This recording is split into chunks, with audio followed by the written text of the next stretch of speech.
Hola, muy buena tarde a todos. Vamos a dar inicio con la sesión del día de hoy. Bienvenidos a una sesión más de este entrenamiento continuo México contra COVID. El día de hoy tenemos el gusto de presentarles al maestro Ricardo Morales Carmona. Él es filósofo por la UAM, maestro en Economía de Negocios por el Instituto Tecnológico de Estudios Superiores de Monterrey. Él ha sido servidor público por más de 40 años y profesor de asignatura de las materias de ética, filosofía y economía. Es miembro de grupos de trabajo sobre recursos humanos para la salud en organismos nacionales e internacionales. Actualmente es coordinador administrativo y director general en la Comisión Nacional de Arbitraje Médico y responsable de Educación en Salud de la Secretaría de Salud. Maestro Morales, qué gusto que nos acompañe el día de hoy con nosotros. Le cedo los micrófonos para que inicie la sesión del día de hoy, maestro. Buenas tardes. Muchísimas gracias, muy amables. Primero agradecerle a la doctora González la amabilidad de invitarme a participar en este importante foro, darles las buenas tardes a todos quienes nos acompañan, que es un grupo numeroso de todo el país. Y lo que voy a hacer ahora es compartir con ustedes la presentación que elaboré para esta ocasión, a fin de que tengamos un mapa de ruta para poder avanzar en lo mismo. Ahí la ven bien, ¿verdad? Sí, maestro, perfecto. Magnífico. Muy bien. Vamos a hablar en esta ocasión sobre lo que hace esta Dirección General de Calidad y Educación en Salud, cómo es que calidad y educación son dos ámbitos concurrentes y por ello esta estructura funciona de manera coordinada los dos temas.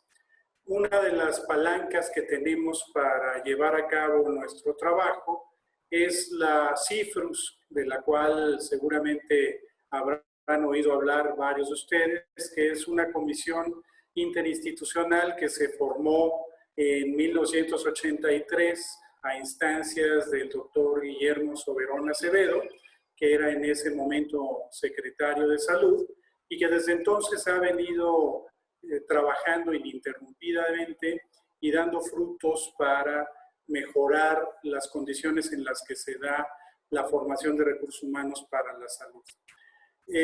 Más adelante hablaremos de manera muy breve sobre los mercados académico y laboral de la medicina general y aterrizaremos en el tema que es de interés de este portal, que es la formación médica y la pandemia por COVID-19, qué retos y oportunidades hemos enfrentado, hemos tenido, y finalmente hablar de la educación médica a distancia como una medida que con el fenómeno de la pandemia se ha vuelto imprescindible en la formación de los chicos que estudian la carrera de medicina, pero también se ha vuelto imprescindible para la operación de los servicios de salud en todo el país.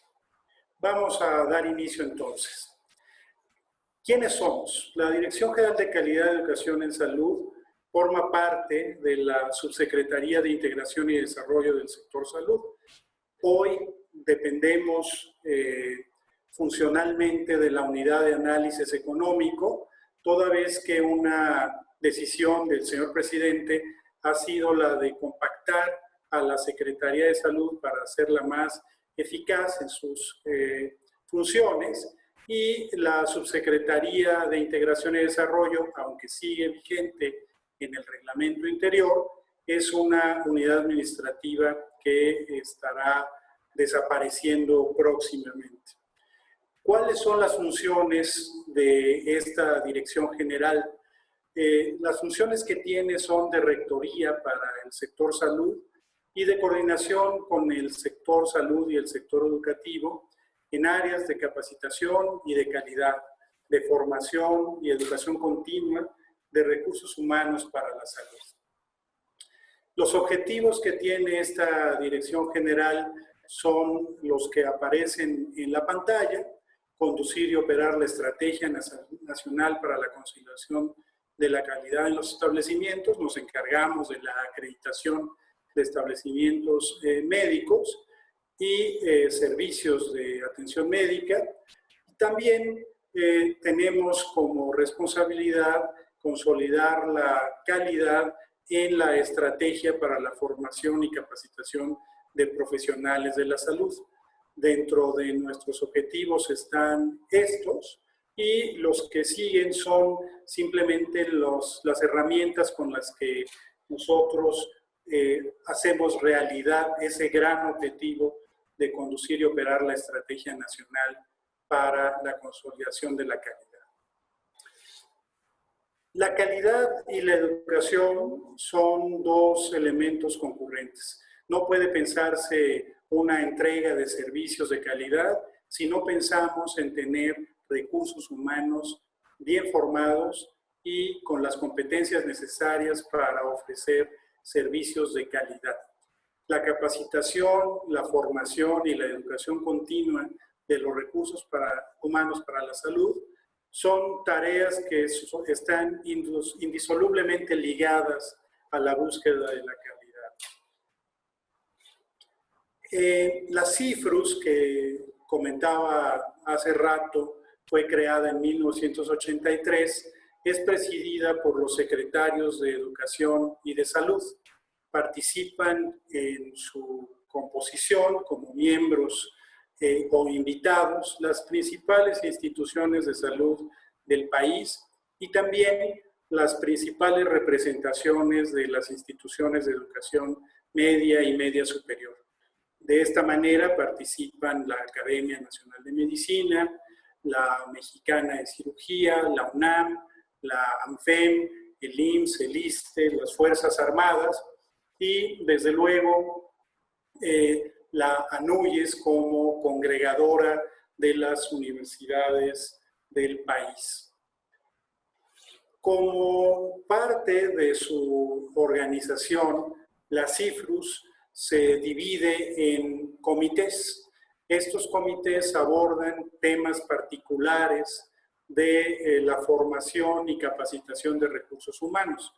Está el Comité de Posgrado y Educación Continua, que entre otras cosas se encarga de aprobar el examen nacional para aspirantes a residencias médicas, lleva la responsabilidad de integrar el catálogo de residencias a nivel nacional, también conduce cuáles son los criterios para la profesionalización en el campo de la educación superior y particularmente en el posgrado. En el caso de pregrado y servicio social, también el comité que se constituyó por parte de las CIFRUS para este efecto se encarga de ver internado médico, servicio social, los convenios marco con los cuales se va a operar este importante componente de la formación de recursos humanos en nuestro país en materia de salud. Un comité más, que es el de evaluación, que es el encargado de revisar los planes y programas de estudios de todas las áreas de la salud.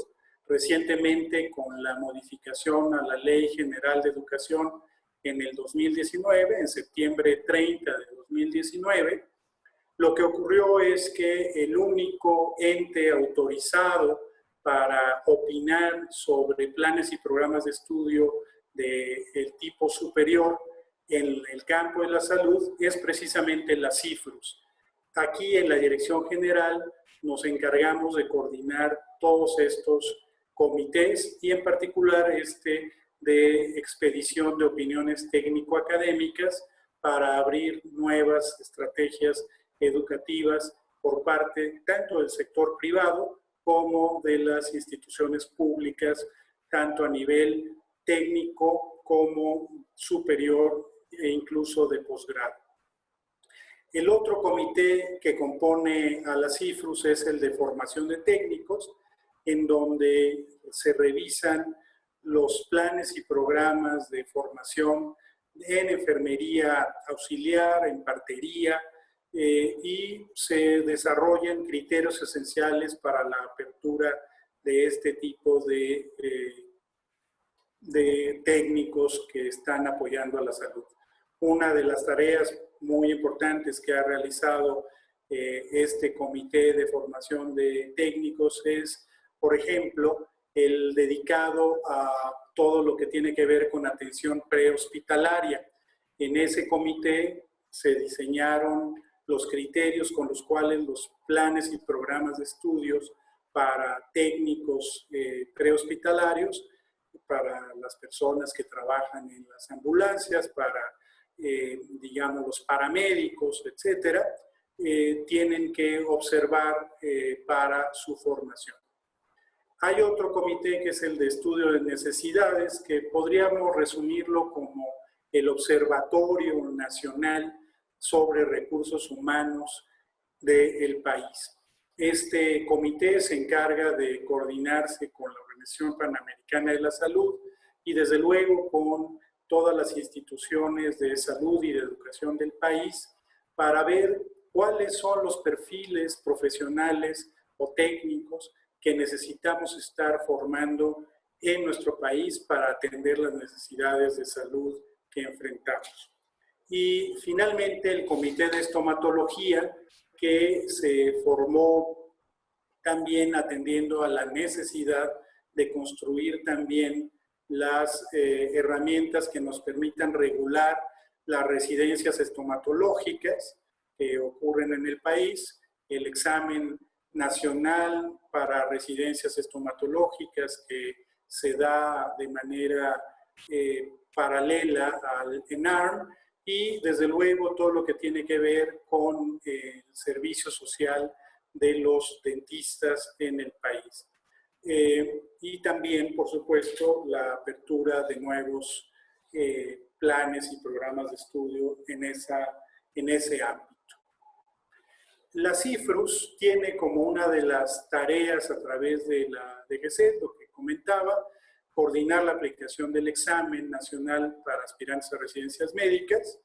El año pasado hubo más de 44,000 médicos generales que presentaron el examen y alrededor de 18,000 médicos iniciaron sus estudios de especialidad en este ciclo académico que dio comienzo el 1 de marzo de este año.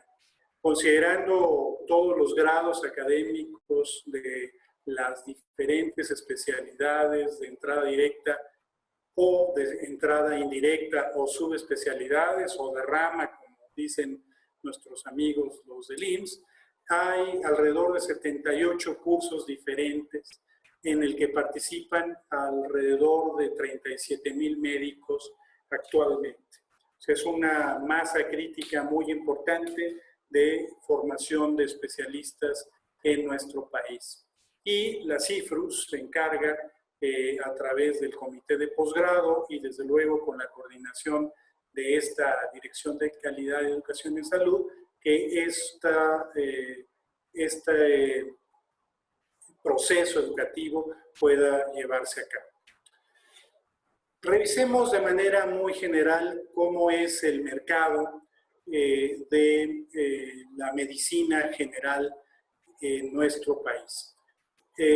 Tenemos que hay un total de 135 escuelas de medicina que están registradas en el COMAEM como escuelas que tienen programas de formación.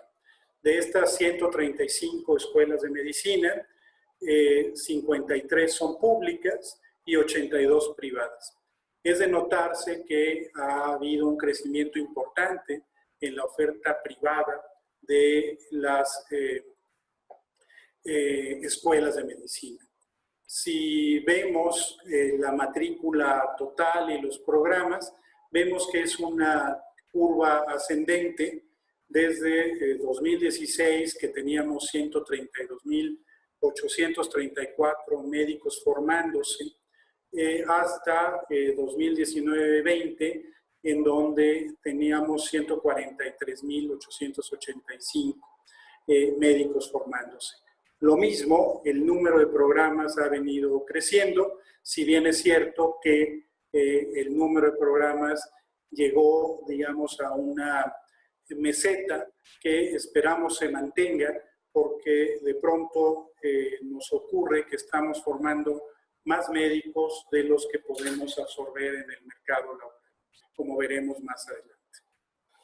Si nosotros revisamos cómo es el mercado laboral y consideramos a los médicos que entran a residencias y las contrataciones de médicos generales que estamos contratando, lo comparamos con la matrícula de egreso, con los titulados de cada año, nos damos cuenta que hay una brecha de casi 6,000 médicos en 2018 que no tenían acomodo en el mercado laboral público. Este es mercado laboral público. Desde luego hay médicos que tienen práctica privada, médicos generales que tienen práctica privada, y que seguramente esos 6,000 médicos que quedan fuera de los servicios de salud públicos estarán contratándose o autoempleándose en establecimientos privados. Uno de los fenómenos que ha crecido de una manera muy fuerte en los últimos años, como ustedes saben, son los consultorios adyacentes a farmacias y, por ende, la posibilidad de empleo para una gran cantidad de médicos generales que no encuentran acomodo en los servicios públicos. Baste decir que hay alrededor de 14,000 consultorios adyacentes a farmacias y que hace un año tenían un número de consultas que era incluso mayor que el que daba todo el Instituto Mexicano del Seguro Social en el nivel de medicina familiar, lo cual nos dice que ese es un campo que tenemos que regular de alguna manera más enfática, porque también es una oportunidad de acercar servicios de salud a la población, pero tenemos desde luego que regular la manera en la que este se ofrece. Si nos asomamos a cómo está evaluado en el mercado laboral la medicina general, nos encontramos que es una de las carreras con mejor futuro reconocidas en el Observatorio Laboral, o Observatorio de Empleo, que tiene la Secretaría del Trabajo y Previsión Social. Si ustedes ven la primera columna, nos encontramos que está medicina en el tercer lugar, con una esperanza de ingreso bastante importante, considerando, digamos, el mercado laboral general. Un médico general se estima que gane alrededor de 7,700 pesos al mes, y esa es, digamos, una condición que lo coloca entre las mejor pagadas. Pero no solamente ocurre eso, sino que también la medicina general es una carrera que tiene un acomodo en puestos afines muy alto. Prácticamente todos los médicos que estudian la carrera de medicina encuentran acomodo laboral en el área para la cual estudiar.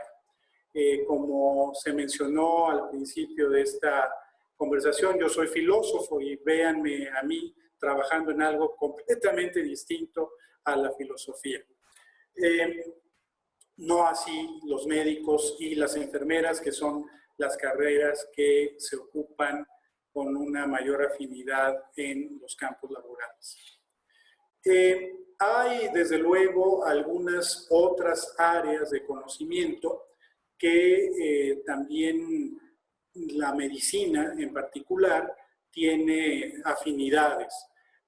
Los bioinformáticos, los nanomédicos, los consejeros médicos o médico genético, los criminólogos, desde luego los biotecnólogos, en fin, hay varias carreras con las cuales los médicos se complementan y esto hace que sea una profesión con mucho más amplia expectativa de colocación en el futuro.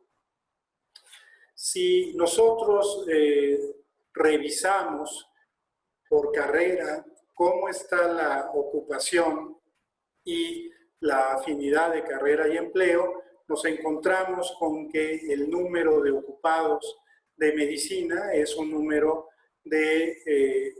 importante, digamos, de médicos que están ocupados, 328,320, y como decía, el 96.1% de estos están en áreas médicas, no manejan Uber, no dan clases de filosofía, sino se dedican a la medicina.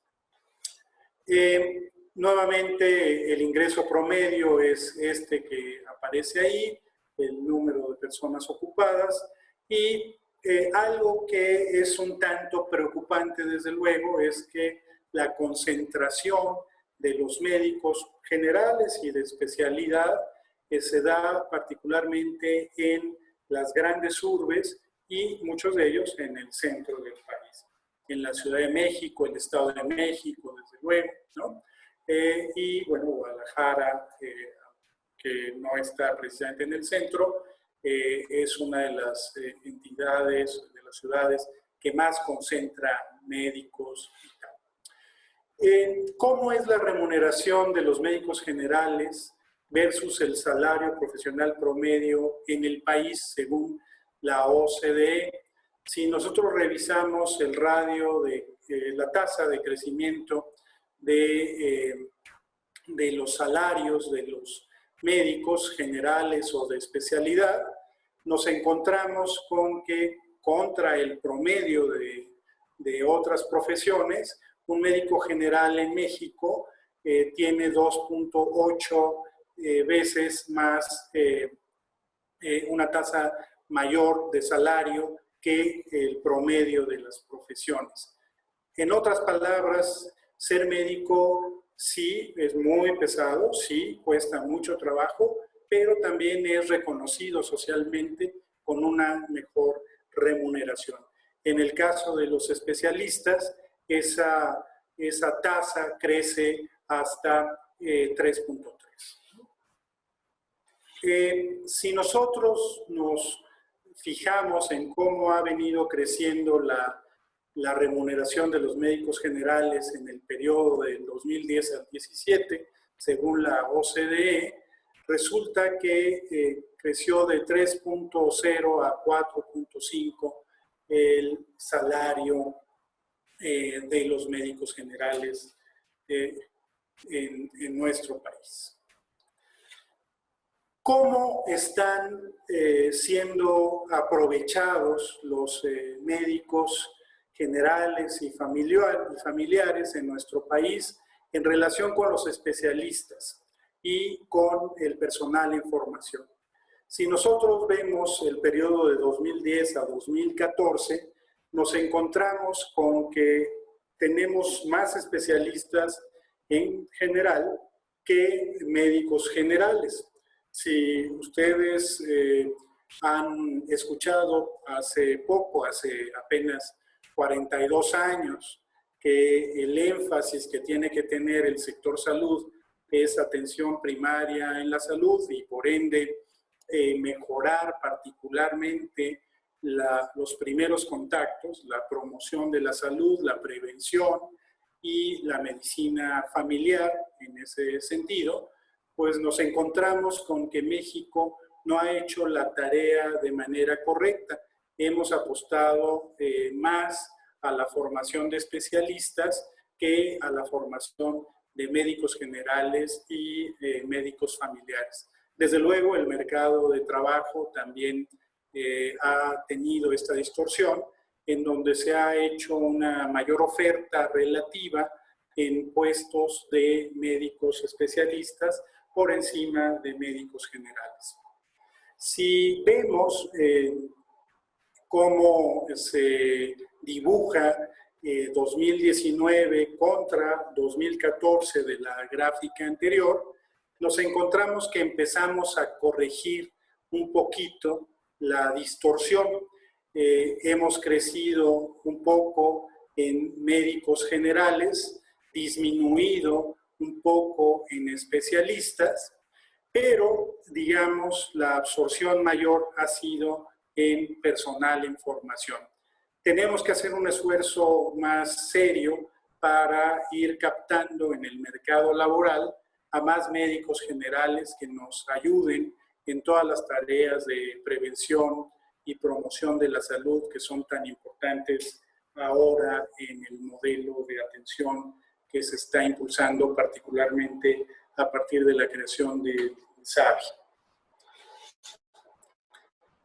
Si revisamos los aspirantes inscritos al ENARM en el periodo del 91 al 2018, nos encontramos con que cada vez hay más inscritos al examen. En 2018 había 46.825. Para el examen de este año están inscritos alrededor de 54.000 médicos generales que buscan una especialidad.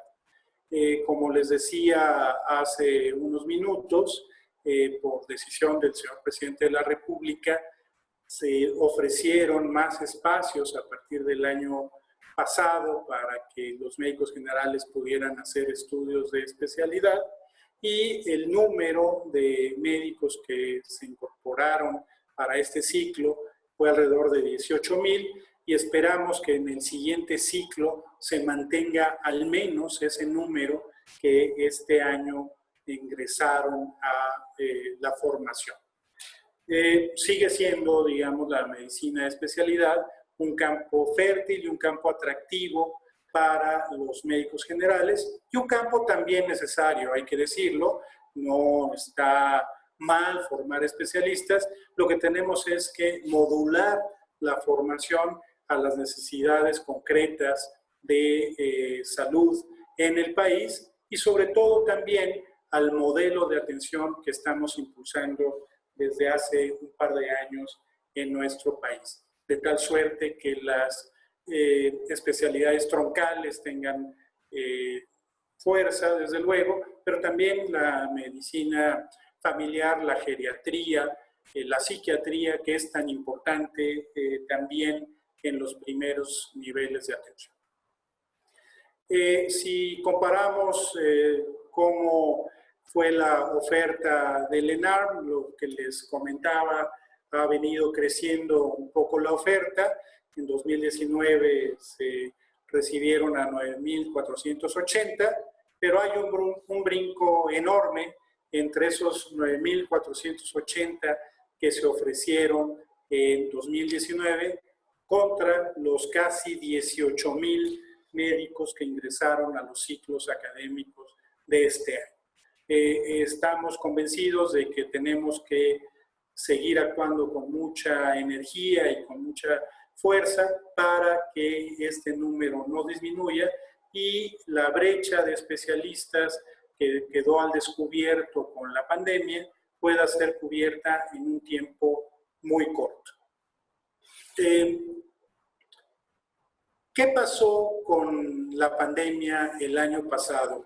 ¿Cuáles fueron los retos, digamos, que nos presentó la pandemia, particularmente con el personal en formación, con las personas que actuaban en ciclos clínicos, los médicos internos de pregrado, desde luego el servicio social y, por supuesto, las residencias médicas? En principio, lo que para las instituciones de salud y para las instituciones educativas fue la principalísima prioridad fue proteger al personal en formación. A fin de cuentas son médicos en formación que necesitan un espacio académico para adquirir competencias, pero no es personal propiamente dicho, sino que son personas que están aprendiendo las competencias, adquiriéndolas para poder actuar. Entonces teníamos que protegerlos en primerísimo lugar.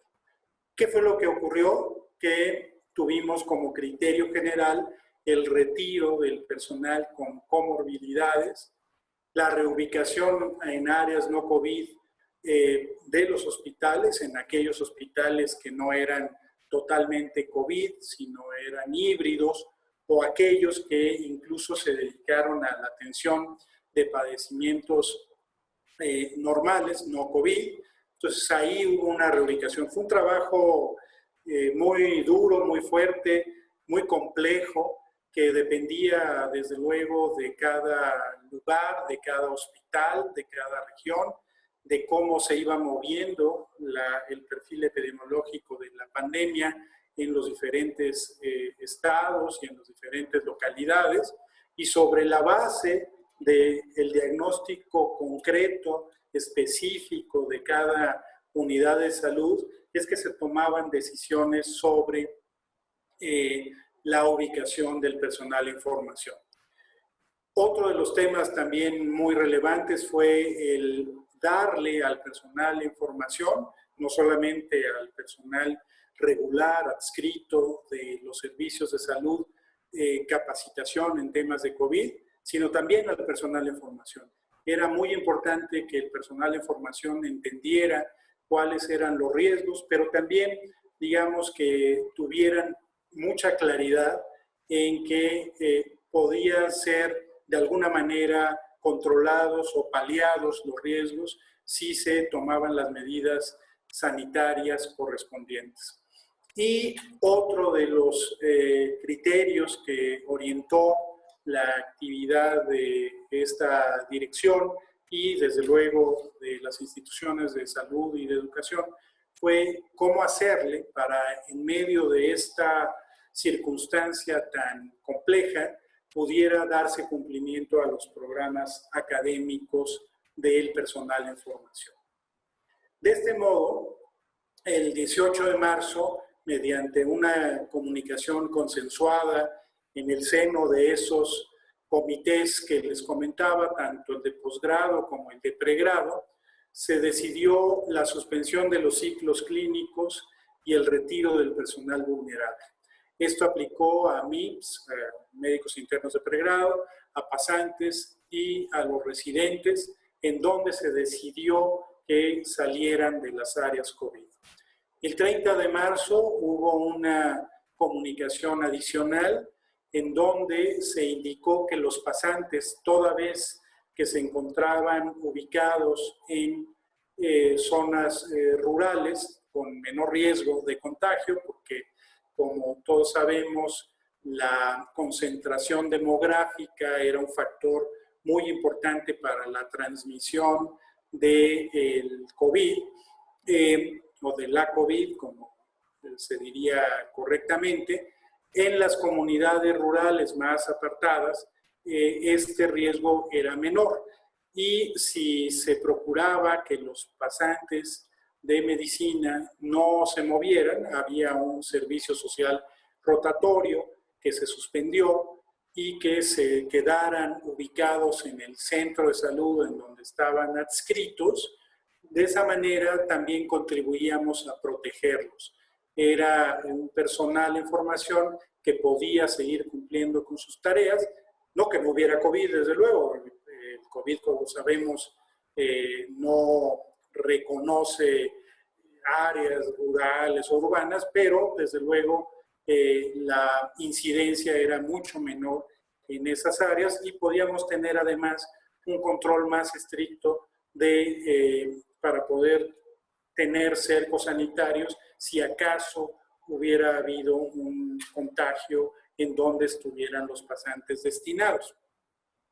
El 7 de abril, por otro lado, se emitió un nuevo comunicado. Como ustedes ven en la cronología, fueron comunicados varios y muy frecuentes, digamos, porque estábamos todos aprendiendo también a cómo reaccionar ante un evento tan, digamos, tan inesperado y tan desconocido como fue la pandemia el año pasado, particularmente en esas fechas.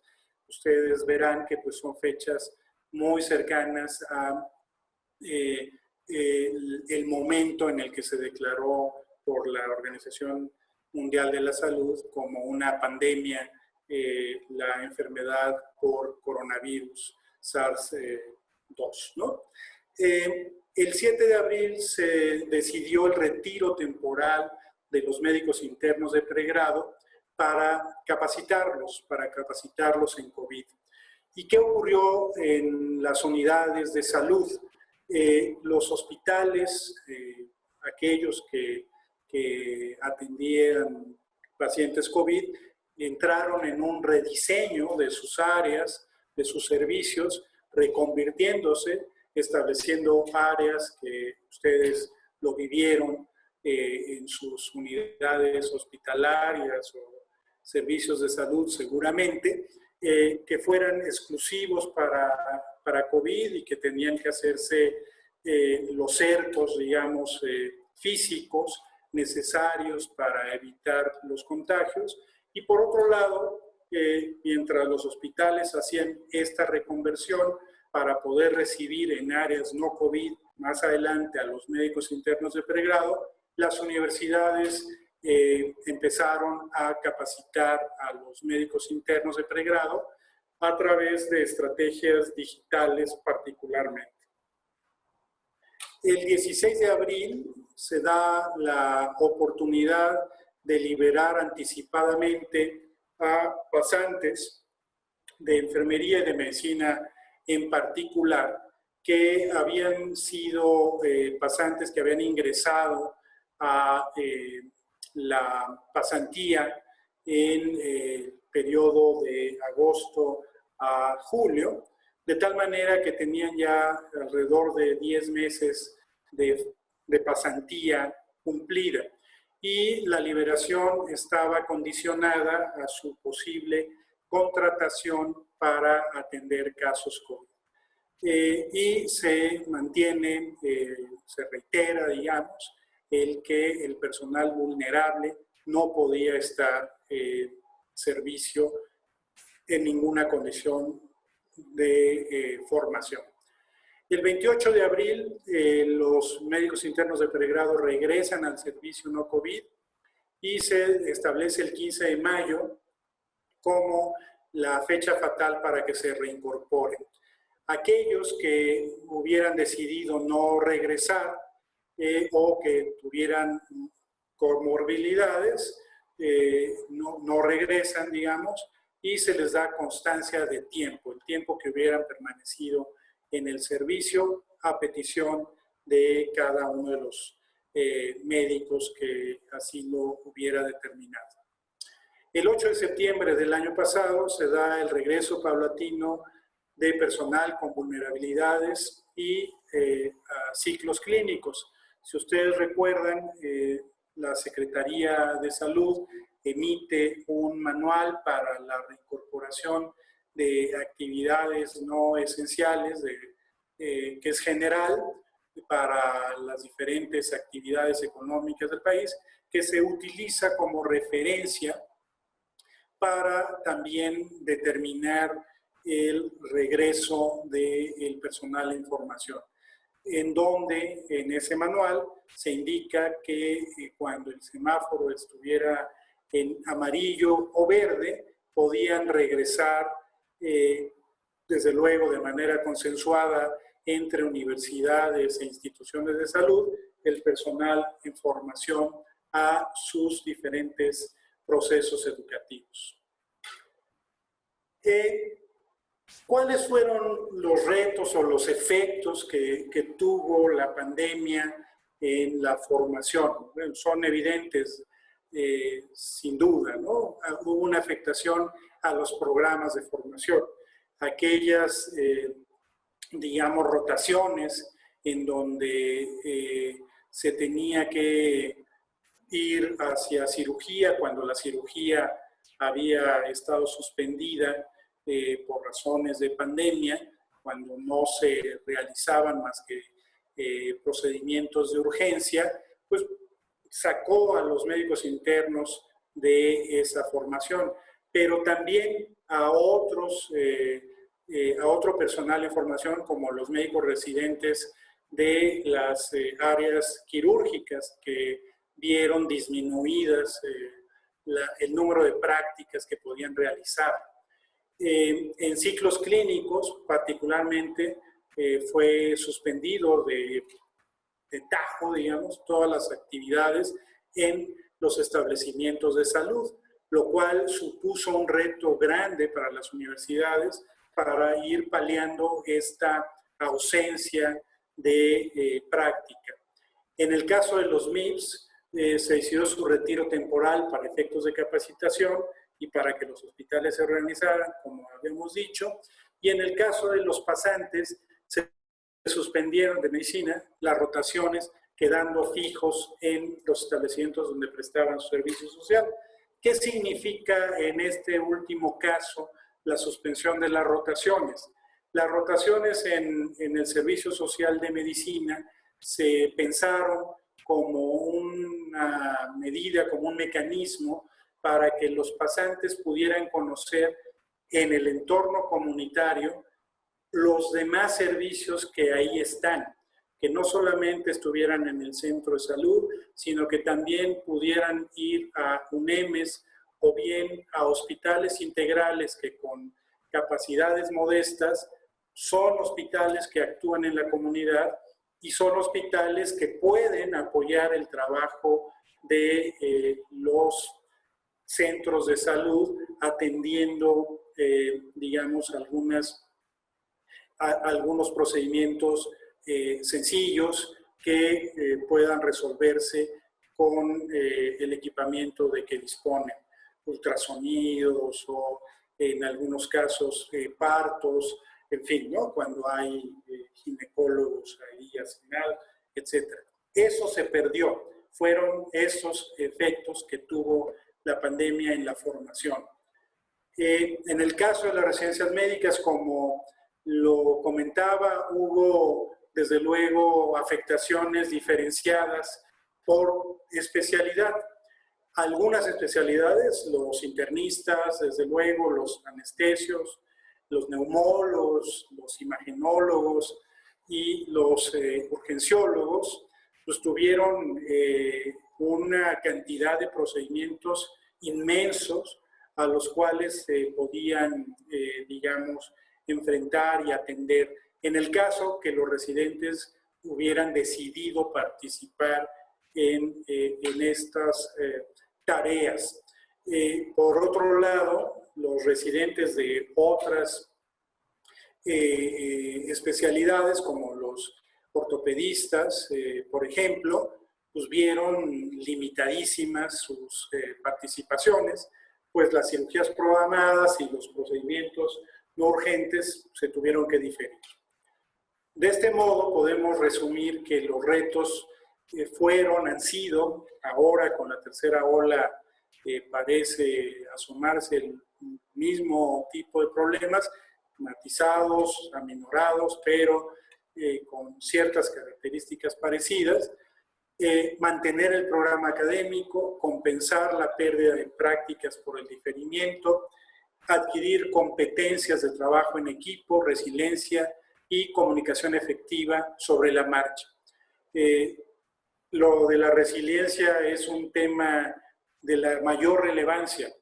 La cantidad de pérdidas, la presión de trabajo a la que se vieron sometidos el personal en general y el personal en formación en particular, tuvo que ser, digamos, estimulada, incentivada, provocada, generada a través de cursos de capacitación, a través de dinámicas de apoyo entre los propios servicios, entre los médicos, entre los profesores y las personas que estaban a su cargo.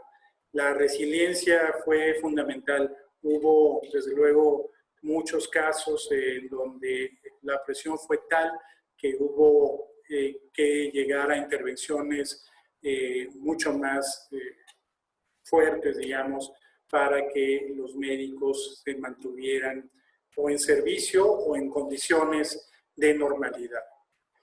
¿Qué fue lo que se usó para enfrentar estos retos en la formación? Sesiones virtuales que cubrieran el programa académico. Todas las partes teóricas, desde luego, se fueron dando a través de conexiones vía celulares o vía web.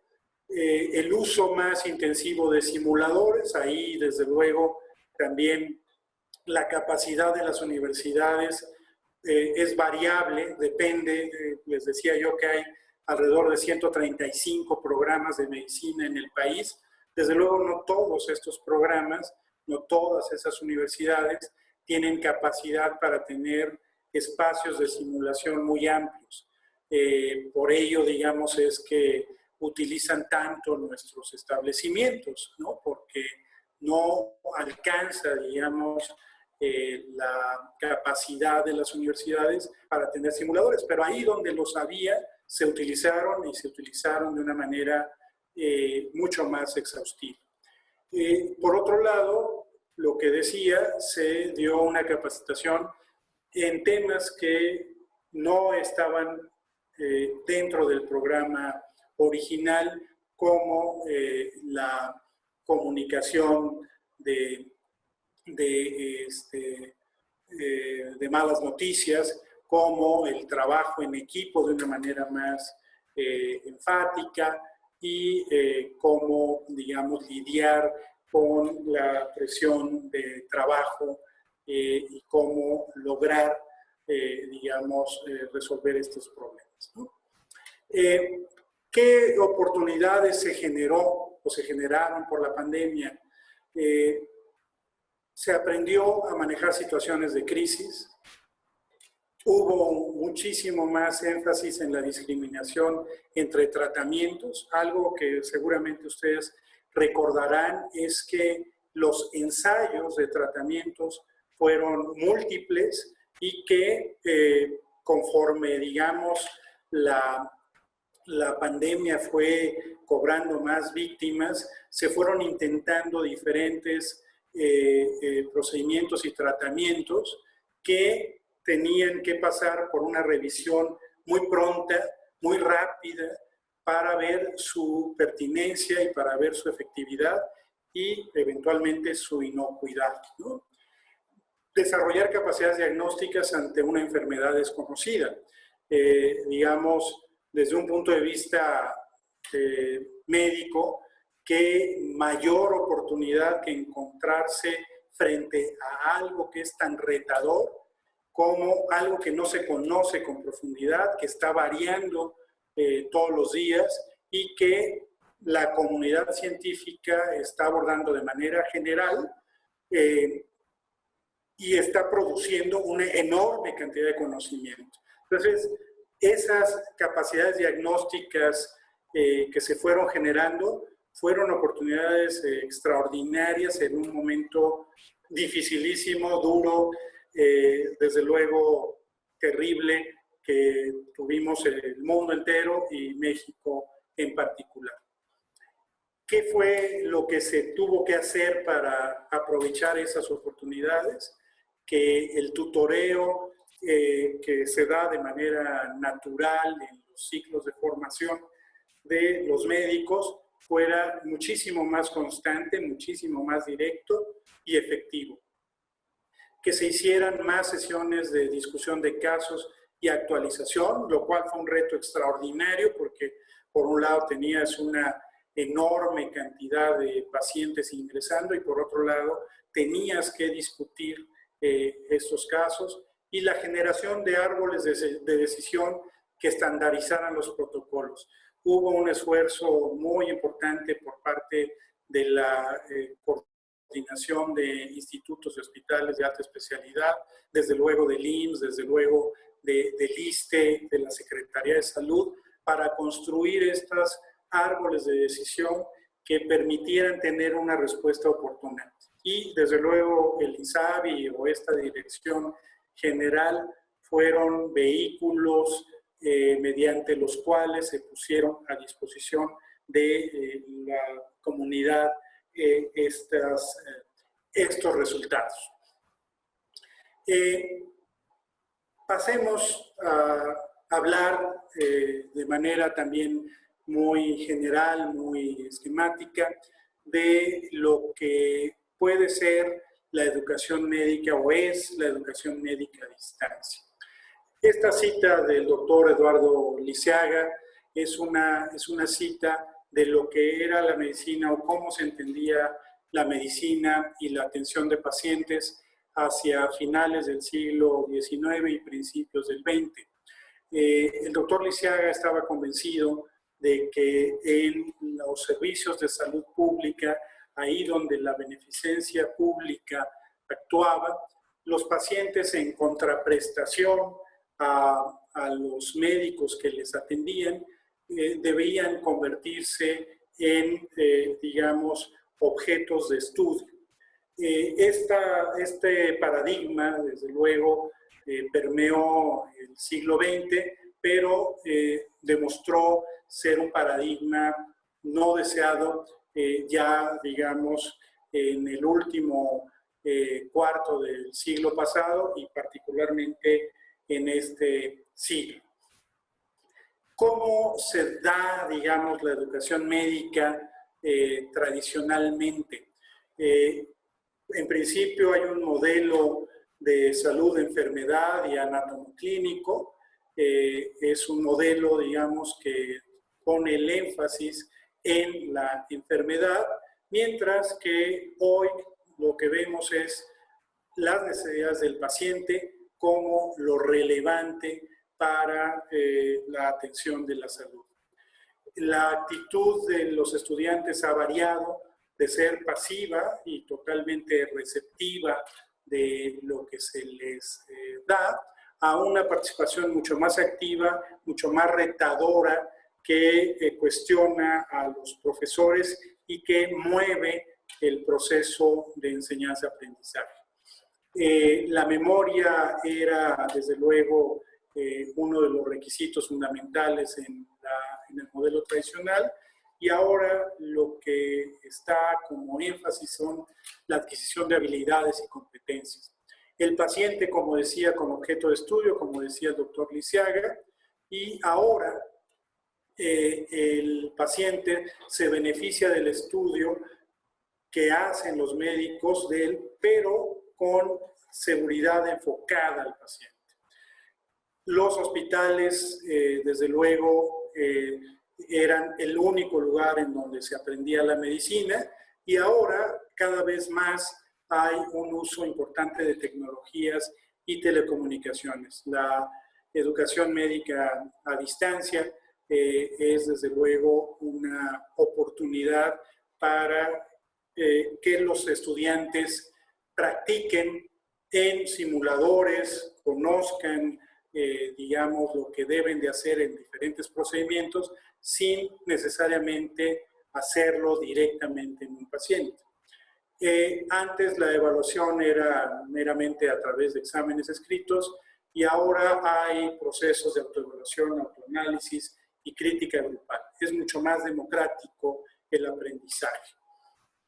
En la educación médica a distancia, la meta debe seguir siendo la educación. Hoy estamos rodeados de una cantidad enorme de instrumentos tecnológicos que nos facilitan las cosas, pero que también pueden llevarnos a cometer el error de confundir mejores aparatos, simuladores más grandes o más valiosos, y no la educación. No hay que confundirlos.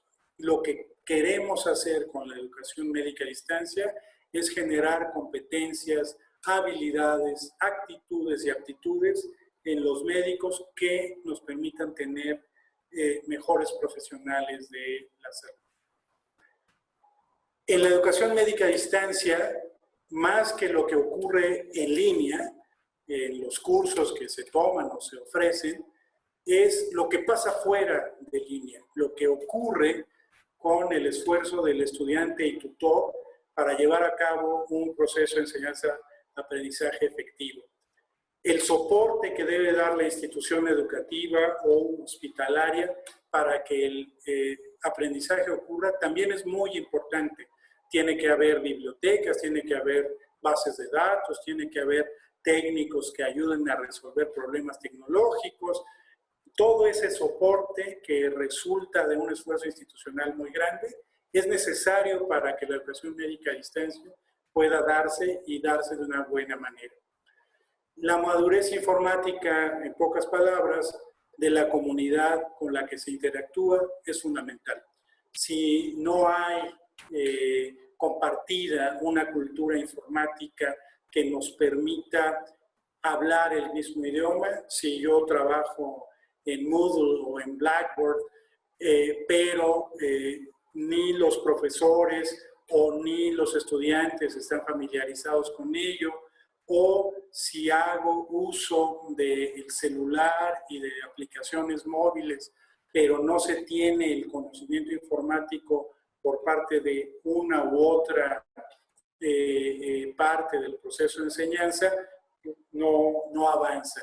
Tiene que haber una madurez informática compartida, una cultura general.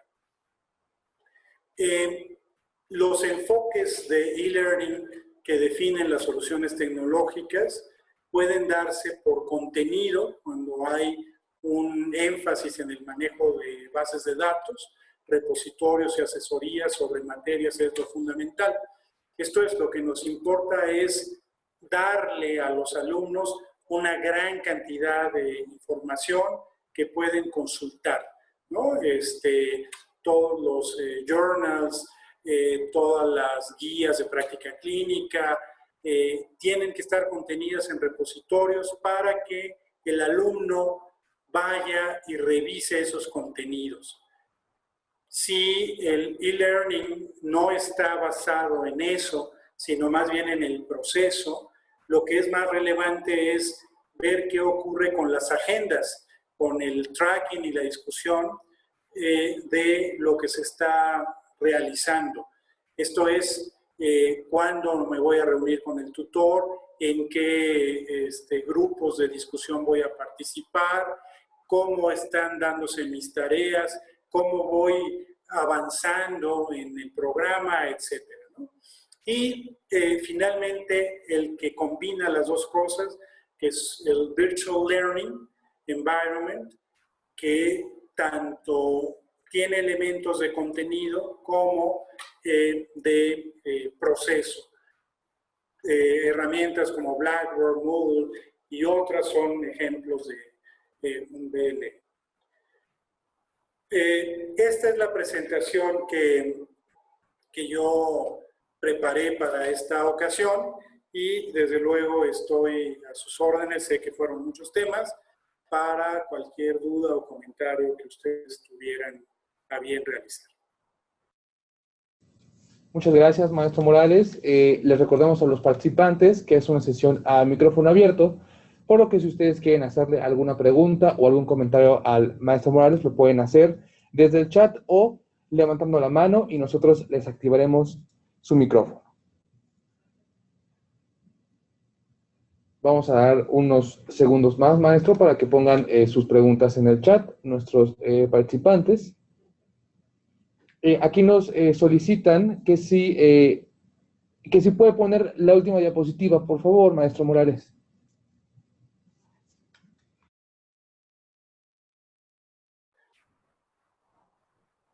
Perdón, la cerré, pero la vuelvo a abrir. Y me voy a la final. Sí, no se preocupe, maestro. Mientras, aquí ya tenemos una mano alzada de la licenciada María Silvia González.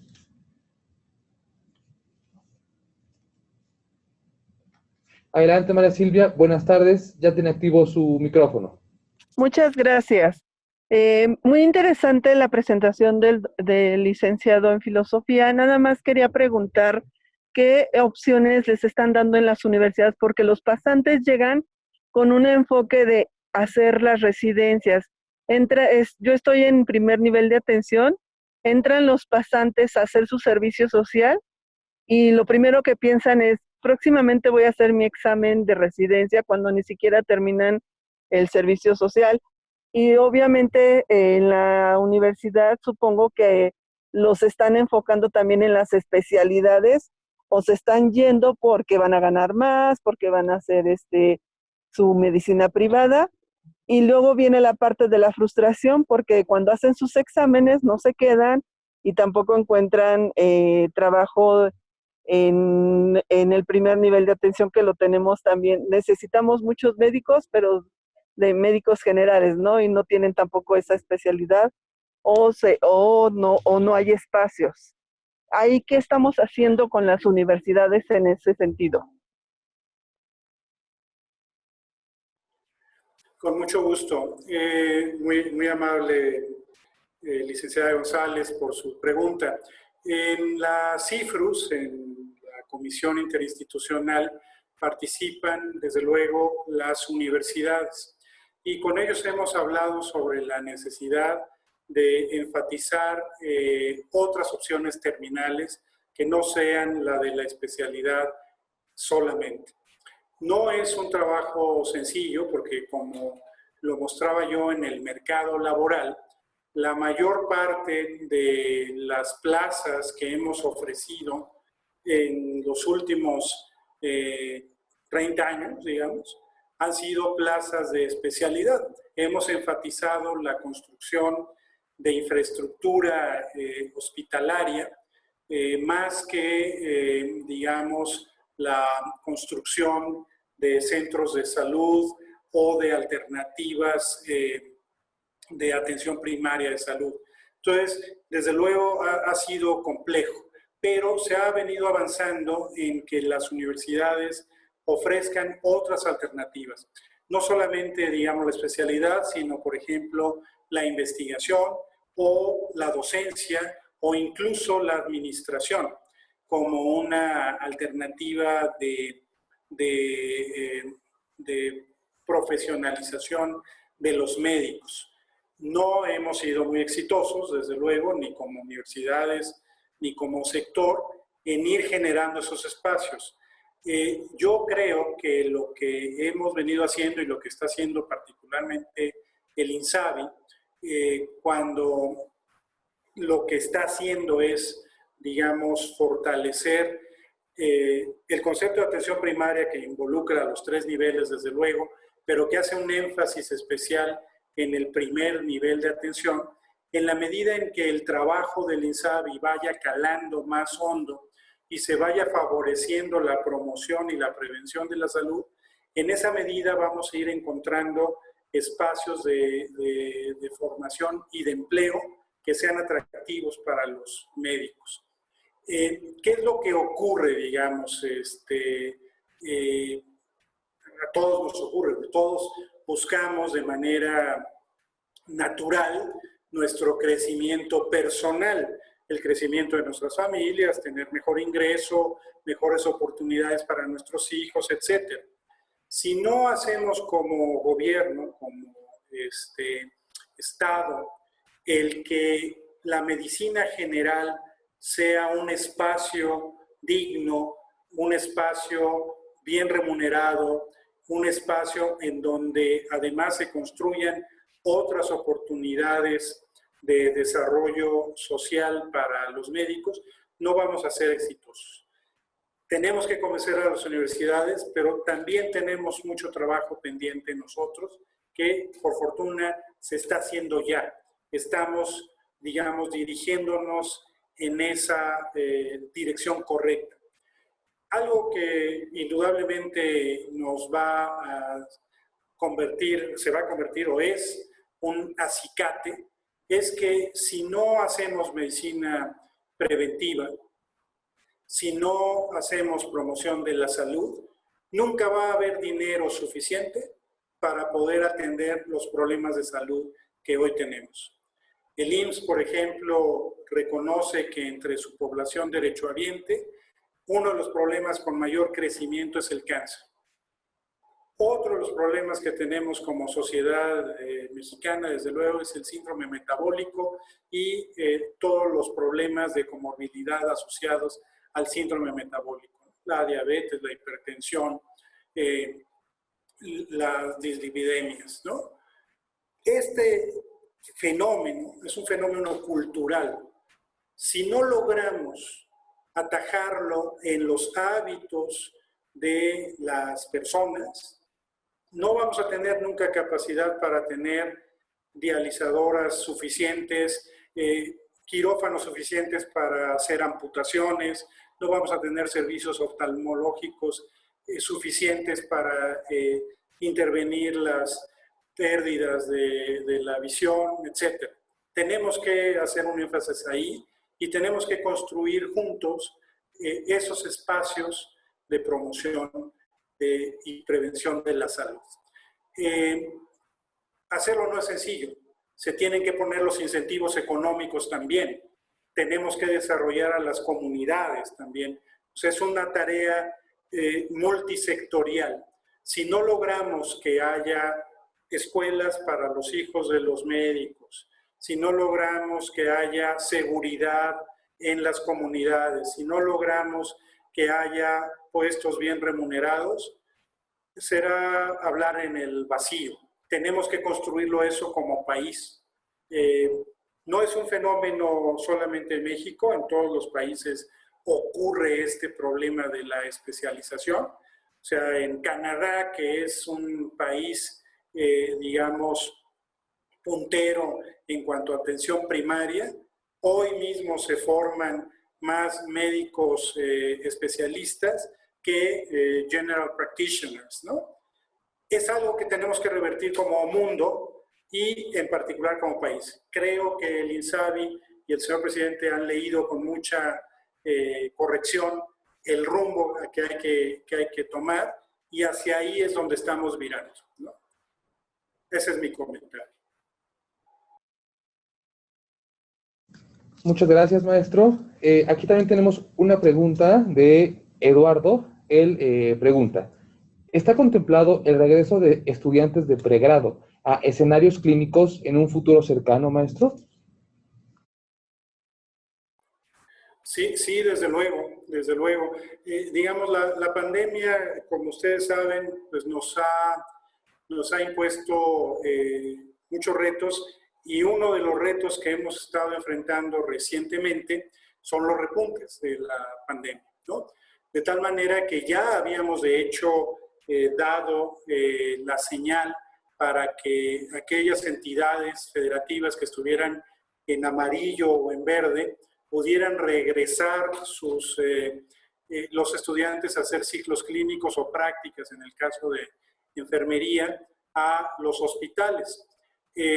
La pandemia nos impone ahora de nuevo restricciones y no ha cambiado nuestra prioridad. Tenemos que proteger en principio al personal en formación, de tal suerte que lo vamos a ir modulando de conformidad como se vaya moviendo el fenómeno. Pero sí, desde luego que está previsto el regreso no masivo y todos al mismo tiempo y en todos los lugares, sino caso por caso. Muchas gracias, maestro. Aquí también tenemos otra pregunta de Octaviana Guevara. Ella pregunta, ¿por qué CIFRUS está tardando mucho en la revisión de los planes y programas? Esto de acuerdo a las diferencias de áreas de la salud. Comenta, para hacer medicina preventiva, en la población se requiere, bueno, parece que ese es otro comentario. Más bien la pregunta sería, ¿por qué la CIFRUS tarda mucho en la revisión de los planes y programas? Cómo no, con mucho gusto. Bien, el tiempo que está previsto por los lineamientos para emitir una opinión es de 60 días hábiles, que es mucho tiempo, tomando en consideración que pues, eso se traduce en 3 meses. Sin embargo, lo que le puedo yo asegurar es que el promedio que estamos ahora logrando son más o menos 45 días hábiles, un poquito menos de 3 meses, 2 meses, una semana o algo así. No creo, no comparto, digamos, la idea de que tengamos que acelerar la emisión de opiniones técnico-académicas mucho más. Si ustedes vieron en la presentación, tenemos 135 programas de medicina, por ejemplo, ¿no?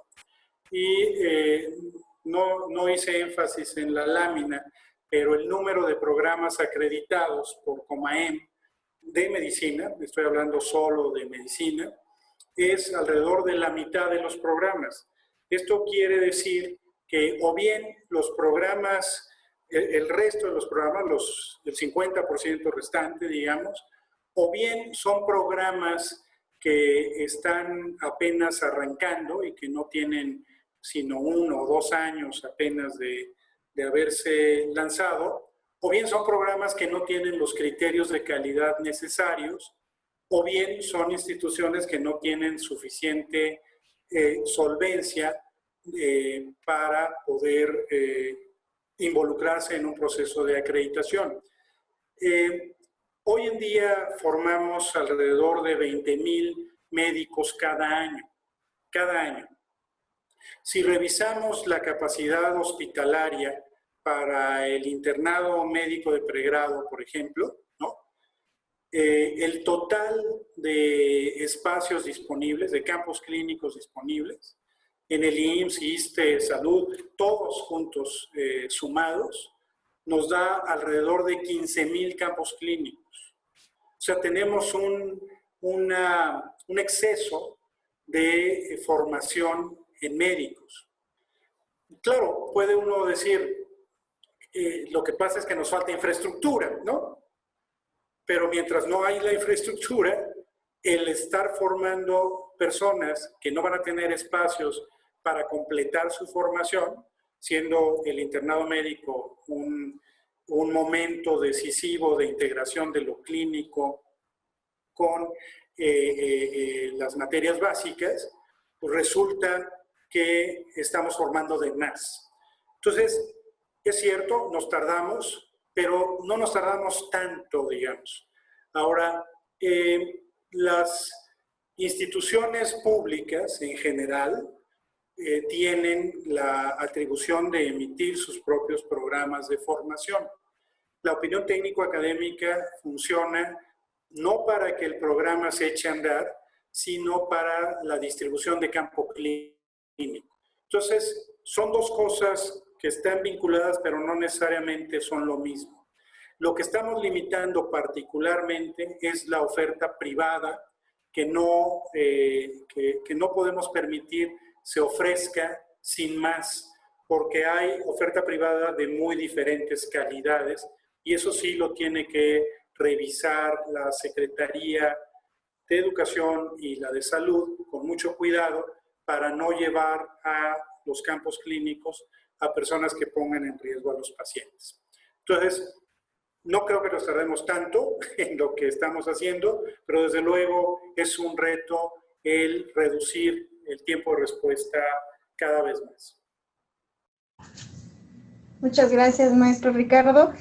También tenemos un comentario de Aurora Cuevas respecto a la exposición que nos hizo sobre esta complejidad de que los estudiantes tuvieron que adaptarse a los nuevos espacios clínicos, y ella comenta, bueno, en mi caso sí tuvimos mucho trabajo, yo tuve 2 y me contagié de COVID, me recuperé relativamente bien, pero terminé por renunciar a uno de ellos por estrés, depresión. Tuve miedo de fallar al errar por cansancio, y nos sigue comentando que incluso tuvo mucha frustración, sus compañeros también, y que el hecho de ver morir a un compañero por COVID reflejó mucho el miedo, la impotencia, la incertidumbre por la cuestión de los tratamientos e incluso por la cuestión del oxígeno, que hubo muy poco.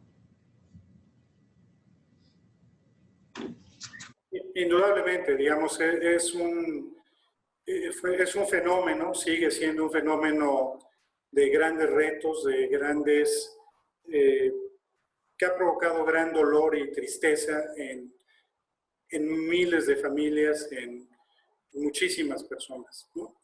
y desde luego el personal de salud, el personal que estuvo en primera línea, que ha estado en primera línea durante todo este tiempo, pues ha estado sujeto a un estrés, desde luego, casi insoportable, ¿no? Es por ello que es necesario el que haya capacitación y haya coaching y haya, digamos, intervenciones psiquiátricas o de atención en ese orden que palien de algún modo y que permitan la resiliencia. Indudablemente ver morir a un compañero de trabajo, aquí en esta dirección fallecieron algunos compañeros de trabajo, varios nos infectamos, igual que mucha gente en el país, desde luego, y fueron momentos muy complejos, muy difíciles, que tenemos que seguir enfrentando desafortunadamente. Las cosas no se han resuelto, pero cada vez tenemos más instrumentos y más, digamos, herramientas para recibir atención. En la página del COVIDubi, si lo dije bien, ahí hay, digamos, algunos servicios de atención psiquiátrica o psicológica que pueden ser recurridos por todos quienes participen aquí. Desde luego, el gobierno de la República ha puesto también a disposición en la página del gobierno federal material de lectura, teléfonos para poder recibir este tipo de apoyos, de terapias breves, de apoyo psicológico, psiquiátrico.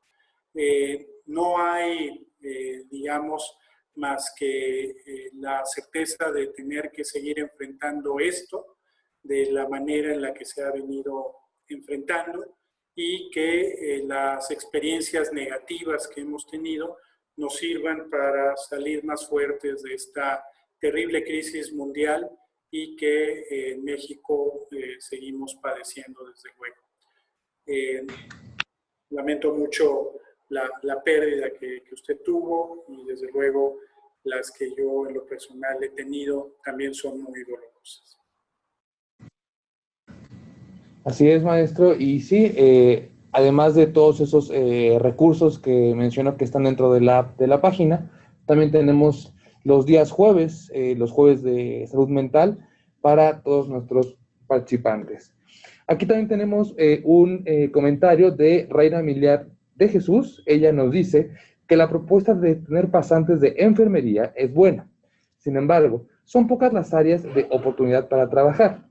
Concuerdo que deben trabajar en la creación de instituciones que tengan solvencias para dar medicina preventiva, así como un cambio cultural de la población, que solo esto mejorará con educación y que por esta pandemia se ve cada vez más lejos, maestro.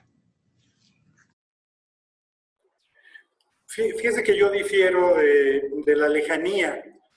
A mí me parece que la pandemia nos ha sensibilizado como sociedad a estar más atentos, digamos, a las recomendaciones de salud que se dan por parte de los profesionales de la salud y las instituciones. Coincido desde luego en que hay que fortalecer la prevención y la atención primaria. Había hace muchos años, cuando yo era niño, en todas las escuelas había un médico o una enfermera que nos guiaba en cuanto a lo que debíamos de comer, nos pesaba, nos medía con una regularidad amplia, y eso ayudaba mucho, digamos, a que los problemas de salud no se fueran presentando. Desde luego también ha habido medidas generales como, por ejemplo, el etiquetado de los productos que hay en el supermercado para identificar aquellos que pueden poner en riesgo nuestra salud, pero desde luego el cambio cultural es un cambio que implica tiempo, implica un esfuerzo sostenido a lo largo de por lo menos una generación. Una generación, desde luego, puede parecer mucho tiempo, pero tenemos ya varias generaciones que han crecido en una idea distorsionada de lo que es la salud. Tenemos que generar de nuevo, y la Secretaría de Salud tiene un papel muy relevante en ello, este acompañamiento que se da en las escuelas, en las familias, en las comunidades, por parte de personal de salud en su conjunto. Muchas gracias, maestro. Aquí también nos está solicitando el micrófono el doctor Andrés Esperanza. Ya tiene activo su micro, doctor. Adelante, por favor. Hola, buenas tardes. Siempre es un placer escucharlos. Muchas gracias por la información. Muchos datos que desconocía yo, que me hubiera gustado conocer cuando en aquel entonces fui estudiante. La razón de haber levantado la mano me llamó la atención el hecho de el desperdicio que hubo. No sé si le haya tocado, no me tocó personalmente, pero por la historia en aquel entonces, López Portillo, que hizo médicos al vapor, precisamente por la necesidad que había. Fueron tantos que se desperdiciaron, y hasta hace muchos años que estuve por allá. Tengo 25 años acá en Guanajuato, soy chilango, me hice en Iztacárbaro, entonces, desgraciadamente vi muchos médicos titulados de chofer, ¿cómo se llama?, de mecánicos de bicicletas incluso, ¿no? Entonces dice uno, caray, ¿no se podría correr el riesgo, el hecho de que se acortara o incluso se llegara hasta saltar tanto el servicio social como el internado? Pienso que son dos claves muy importantes para la formación del médico, ¿no? No sé, discúlpenme si hiero susceptibilidades, pero yo siempre he pensado que tanto en el internado como en el servicio social, que nos alejan de casita, nos cortan el cordón umbilical, y yo siempre he dicho, es donde se forja y donde nos hacemos hombres los hombres, mujeres las mujeres, nos definimos, ¿no? Disculpen si hiero alguna susceptibilidad, no es mi intención, mas sin embargo es lo que forja el carácter, porque nos enfrentamos a una realidad más cercana a lo que realmente vamos a vivir el resto de nuestra vida como médicos, como servidores públicos, como personas incluso, ¿no? Entonces, esa experiencia, y espero haber entendido mal, esa experiencia la piensan recortar, la piensan eliminar, y yo creo que sería, no sé si ya vieron algún riesgo al respecto de ese acortamiento. Muchas gracias nuevamente, y como siempre, un placer escucharles. Gracias por el tiempo que les voy a quitar. No, en principio, decirle que tiene usted un apellido realmente adecuado para el momento y para todos los momentos, doctor Esperanza. Muchas gracias. No, fíjese que no vamos a recortar, desde luego, ninguna parte del currículum del médico. Y yo coincido plenamente con usted. El internado es, pues, un momento clave de la formación de los médicos, porque es ahí donde todo se integra. Todos estos conocimientos de ciclos clínicos y de las materias básicas no podrían, digamos, tener visibilidad, o no podrían ser entendidos a cabalidad sin esa práctica del internado. Eso es fundamental. La pasantía, por otro lado, es el lugar en donde por primera vez una gran cantidad de estudiantes de medicina entran en contacto con las comunidades. Antes todo fue formación en el hospital, en la universidad y, como usted dice, en casita, protegidos, al amparo de la familia, etc. De pronto los movemos a las comunidades y bueno, es casi como de Robinson Crusoe, ¿verdad? A ver si sobrevives, ¿verdad?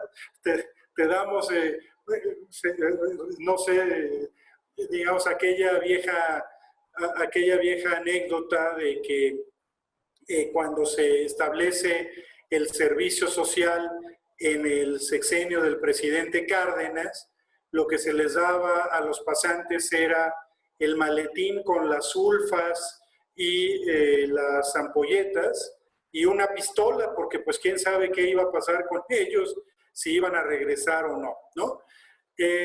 La pasantía, desde luego, es una temporada extraordinaria de aprendizaje, es única, como bien lo señala usted, doctor Esperanza. Entonces, no estamos por recortarlos, sino por fortalecerlos y hacerlos muchísimo más consecuentes con el objetivo que estamos persiguiendo. Así es. Muchas gracias, maestro. Muchas gracias, doctor Esperanza, por participar como siempre. Y con relación a esta última respuesta, también la licenciada Salazar pregunta si se modificarán los criterios para evaluar los planes y programas académicos de acuerdo a las nuevas necesidades en formación. Sí, fíjese que la producción de guías para evaluar planes y programas es un fenómeno que ocurre constantemente. Constantemente estamos haciendo revisión de esas guías con las cuales revisamos planes y programas de estudio. Algo que les quiero compartir es que hoy tenemos un grupo de trabajo haciendo un estudio sobre la posibilidad de ofrecer en modalidad mixta el programa de medicina.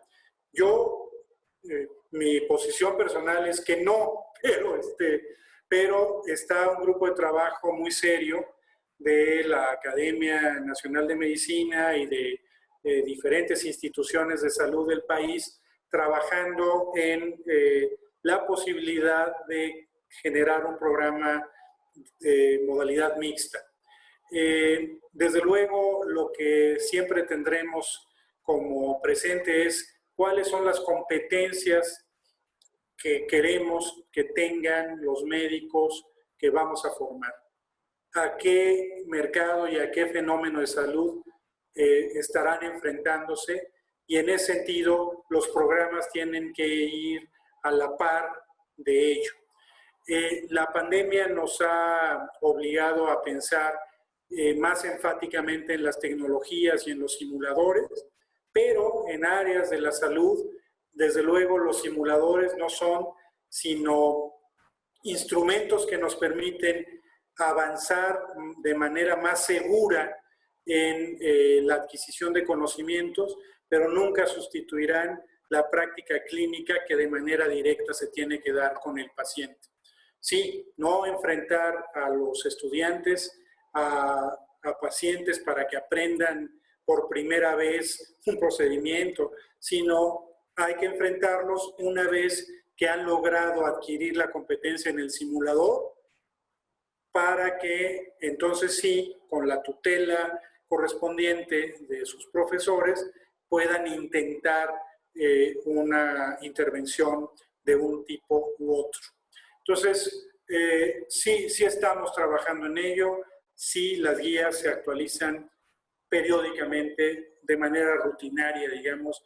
Rutinaria quiero decir como algo constante, no rutinario en el sentido peyorativo del término.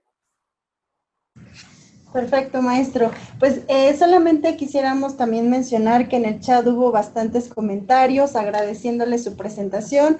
Comentaron que el tema fue muy interesante, muy pertinente y nosotros pues desde la mesa también consideramos lo mismo. Justo por eso nos interesó mucho su participación el día con nosotros y quisiéramos pedirle un comentario final para poder cerrar la sesión del día de hoy.